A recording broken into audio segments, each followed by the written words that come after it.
درخت کاٹنا تو بہت دور کی بات ہے، درخت کے سائے میں بیٹھ کر انسان اگر اپنی حاجت بھی پوری کرے تو وہ لر میں ملعون بن جاتا ہے۔ واش روم آ رہا ہے، درخت مل گیا، بیٹھ گیا سائے میں، نہیں۔ حدیث میں آتا ہے نبی علیہ الصلوۃ والسلام نے فرمایا اتقوا الملاعن الثلاثہ، 3 کاموں سے بچو، اگر ان 3 کاموں کو کر لو گے یا ان 3 میں سے کسی ایک کو کر لو گے ملعون بن جاؤ گے۔ پہلا کام البراز فی الموارد، پانی پینے کی جگہ ہے،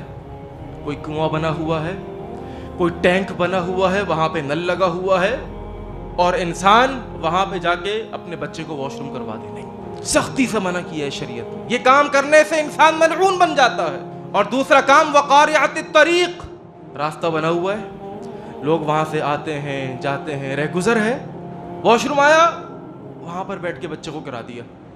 اور پیمپر باندھ کے وہیں پر پھینک دیا، نہیں، شدید لعنت والا کام ہے یہ۔ اور تیسرا کام وظل،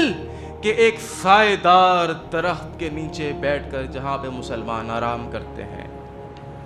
ٹھنڈی ہوا کے مزے لیتے ہیں، وہاں پر انسان واش روم کرتے ہیں، شریعت نے اس بات سے سختی سے منع کیا ہے۔ تو پتہ یہ چلا بھائی درخت کاٹنا تو درکنار بہت دور کی بات ہے، درخت کے برابر میں بیٹھ کر واش روم کرنا بھی سختی سے منع ہے، اور ہم درخت کاٹنے میں لگے ہوئے ہیں۔ انا للہ و انا الیہ راجعون۔